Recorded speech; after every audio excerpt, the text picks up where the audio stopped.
लगता है ये सब पूरा बसने के जो महिला पर बलात्कार हुआ कानपुर, उसके बारे में क्या कहेंगे? नहीं, पुणे में जो घटना हुई स्वारगेट डिपो में, बस डिपो में, वो निश्चित ही रूप से महाराष्ट्र के लिए बहुत ही शर्मनाक बात है, ऐसे मैं मानता हूँ। क्या कर रही है पुलिस? 15-15, 20-20 सिक्योरिटी गार्ड वहां रहते हैं। 4 बसेस में कानून से लेकर तो अत्याचार के पूरे साहित्य मिलते हैं, और उस तरह महिलाओं के साथ में वहां पे बलात्कार होता है, बच्चों के साथ में बलात्कार होता है। तो मुझे लगता है कि इसके लिए जिम्मेदार ये सब घटनाओं में सरकार की जिम्मेदारी बनती है, और वहां पे उसके विभाग की जिम्मेदारी बनती है। पुलिस के ऊपर दोष तो जरूर है, क्योंकि पुलिस अंदर डिपो के अंदर की घटना है। मुझे ये लगता है कि देखो, कोई भी गुनहगार के ऊपर, आरोपी या ये गुनाह करता है, उसके ऊपर पुलिस का धाक होना चाहिए। पुलिस का धाक खत्म हो चुका है। हमने ये कहा था कि स्त्री शक्ति जो अपने शक्ति कायदा जो है, शक्ति कायदा की इम्प्लीमेंट जल्दी से जल्दी होना चाहिए, और वो कड़क होना चाहिए। वो हो ही नहीं रहा है। इसका मतलब कि सत्ताधारियों का महिलाओं के ऊपर अत्याचार को उसका परमिशन हुए जैसे ऐसी बात हो रही है। उसकी सहमति है क्या कि ऐसे कायदा क्यों नहीं लागू कर रहे? और जो आज तक जो घटनाएं घटी है, वो उसमें सबसे ज्यादा सत्ताधारियों के लोग सामने आ रहे हैं। चाहे अनेक घटना हो, हम लोग असेंबली में इस विषय को रखेंगे।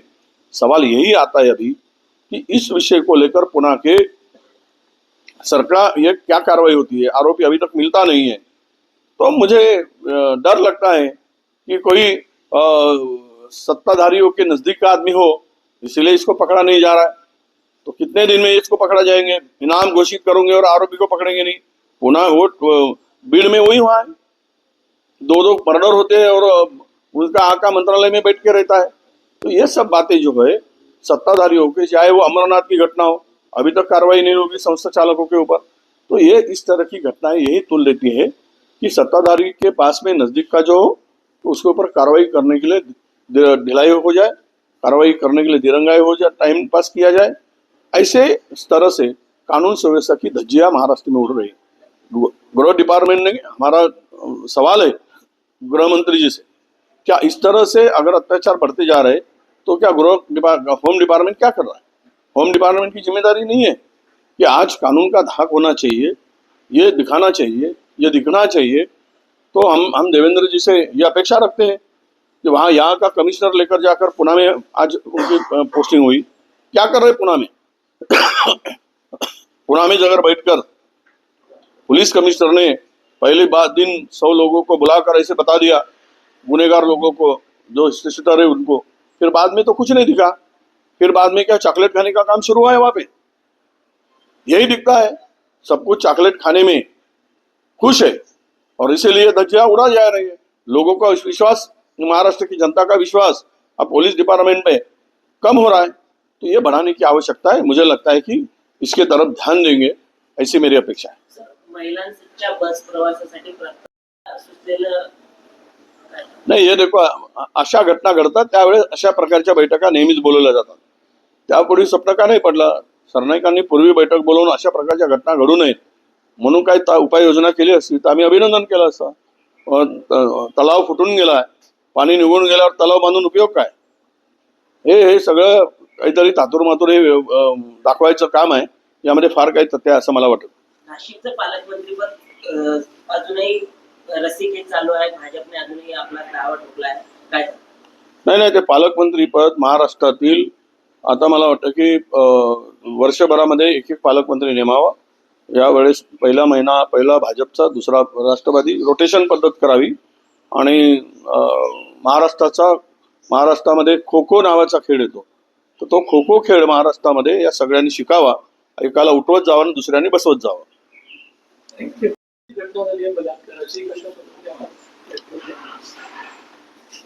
नाही, पुण्याच्या स्वारगेट बस डेपोमध्ये झालेली घटना ही पूर्णतः मला वाटतं की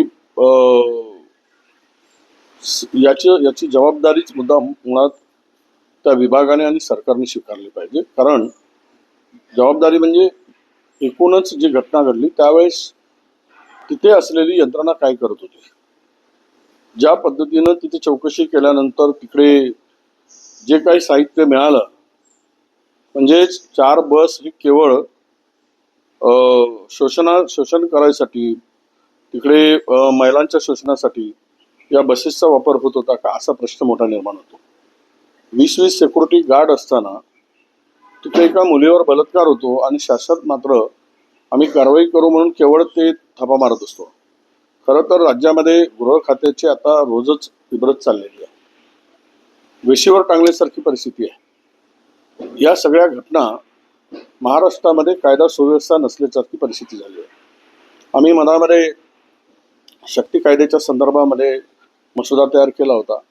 हे आता या सरकारने, आमचं सरकार गेलं, सगळी तयारी झाली होती आणि त्यानंतर या सरकारने शक्ती कायद्यामध्ये लागू करून त्याचा त्या पद्धतीनं कडक उपाययोजना करण्याची गरज होती. त्याची भीती निर्माण करण्याची गरज होती त्या कायद्याची, पण तसं कुठेही या राज्याकडून झालेलं दिसत नाही.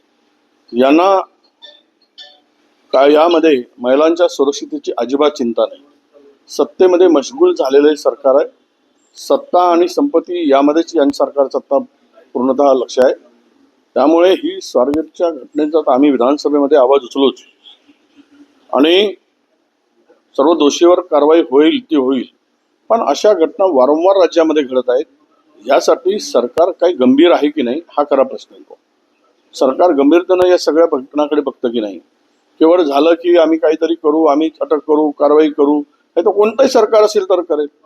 पण ज्या पद्धतीने या घटनामध्ये वाढ होत चालली, महिलांच्या शोषणामध्ये वाढ होत चालली, बलात्कारामध्ये वाढ होत चालली, अत्याचारामध्ये वाढ होत चालली, पोस्कोच्या केसेसमध्ये वाढ होत चालली, त्यामुळे सरकार म्हणून काही कडक भूमिका स्वीकारणार की नाही, की सरकार म्हणून त्यांची जबाबदारी आहे की नाही हा खरा प्रश्न येतो. म्हणून सरकारला आमचा शेवटचा असा इशारा आहे की तुम्हाला गृह खात्यामध्ये जे काही आता हे चाललेलं आहे हा कायद्याचा राहिलेला नाही राज्यामध्ये, आणि त्याबरोबरच त्याच्या पलीकडे जाऊन या राज्यामध्ये एकूणच आत्ताची राजकीय परिस्थिती जी काही निर्माण झाली त्यामुळेच गुन्हेगारांना अभय असल्यासारखं वाटतं. मग त्या अनेक घटना आहे. एकीकडे आम्ही एखादी शब्द एकेरी भाषेत उल्लेख केला म्हणून आपल्याकडे एकीकडे माझ्या याला काही भाजपच्या लोकांनी आंदोलन केलं आणि दुसरीकडे मात्र तो सोलापूरकर, तो कोरटकर, तो छिंदम याचा साधा निषेधाचा फलकही यांच्या हातात दिसला नाही. म्हणजेच याचा अर्थ असा आहे की छत्रपती शिवरायांची बदनामी करणाऱ्यांना अभय द्यायचं, कारण तो आपल्या कुळातील आहे म्हणून, आपल्या पक्षाचा आहे म्हणून, आपल्या RSSचा आहे म्हणून. जर अशा पद्धतीनं महाराजांची बदनामी करण्याला अभय द्यायचा, त्यांच्या तोंडातून त्यांची तोंड का शिवली गेली, का निषेध केला गेला नाही, आणि काही उपडसूम माझ्यावर हे करून मी काही वाईट बोललेलो नव्हतो. मला त्यावर अजून बोलायचं नाही. माझं वाक्य स्पष्ट आहे त्याच्यामध्ये. आणि त्यामध्ये मात्र हे रस्त्यावर उतरतात. किती बेईमान विचारांची माणसं आहेत आणि यांच्यामध्ये पुण्यामध्ये किती बेईमानी भरलेली आहे. मग तो शिवाजी महाराजांच्या मृत्यूपासून तर संभाजी महाराजांच्या मृत्यूपर्यंतचा इतिहास पाहिला तर ही जी बेईमानी आहे, ही बेईमानी महाराजांना सातत्यानं अपमान करणारी जी काही विचार आहे, तो विचार या राज्यामध्ये पुसण्याचं काम देवेंद्र फडणवीस करतील का हा त्यांना आमचा प्रश्न आहे. पोलिसांना अजूनही 72 तास झाले आहेत पोलिसांना सापडण्यात, त्याच्यावर 1 लाखाचा इनामही ठेवला आहे. यासोबतच तो राजकीय पक्षांची निगडीत असल्याचं बोललं जात आहे. काय असं आहे, तुम्हाला माहित आहे की अंबरनाथच्या घटनेमध्ये संस्था चालकांच्या वर अजूनही कारवाई झाली नाही आणि आरोपीचा एन्काउंटर करून शिंदे नावाच्या मारल्या गेला. इथे प्रत्येक ठिकाणी राजकीय सत्ताधाऱ्यांशी हितसंबंध असलेला माणूस त्याला अभय देण्याचं काम राज्यामध्ये बिनधास्तपणे सुरू आहे. आणि त्यामुळं हाही आरोपीला उद्या जर अभय मिळालं तर वावगं नाही. कारण आपण पाहिलंय की बीडच्या घटनेमध्ये 2 खून होऊ नये, मुंडेंचा खून झाला आणि त्या मसाजोगमध्ये देशमुखांचा खून झाला. आरोपी कोण आहे, काय, कोणावर खुनाचे गुन्हे दाखल झाले, प्याद्यांना पुढे केलेलं आहे. मेन आरोपी त्यातून बाहेर आहे. मेन आरोपीवर अद्यापही खरं म्हणजे तो मंत्रालयात बसून, कॅबिनमध्ये बसून तो आनंद घेतोय. आणि अशा पद्धतीनं जर राज्यामध्ये सुव्यवस्था, कायदा सगळं विस्कळीत होत असेल तर मला वाटतं की सरकार म्हणून हे अपयशी सरकार आहे असं माझं मत आहे. सर, यासोबतच पुण्यात अजून एक घटना घडली आहे. एका कॅब चालक अश्लील चाळे करत होता, तरीही त्या मुलीने मग गाडीतून उडी मारली बाहेर. काय म्हणजे ह्या अशा घटना वाढत आहेत. नाही, म्हणून मी सांगितलं आता पुन्हा तर आता इतका मुलींच्या संदर्भात असुरक्षित झालाय. दरवर्षी किमान 2 डझन मुली आत्महत्या करतात पुण्यात. अनेक आपण पाहतो रोज घटना वाचतो. पुन्हा सगळ्याधिक शिक्षणाचं माहेरघर, सांस्कृतिक नगरी वगैरे वगैरे. आपण हे आता विश्लेषणाला लावून उपयोग नाही. या सगळ्यामध्ये राज्यामध्येच जो शक्ती कायदा आहे त्या कायद्याची अंमलबजावणी, कडक अंमलबजावणी त्वरित व्हावी आणि कायद्याचा धाक दिसावा ही सरकारकडून अपेक्षा आहे. ते दिसत नाही.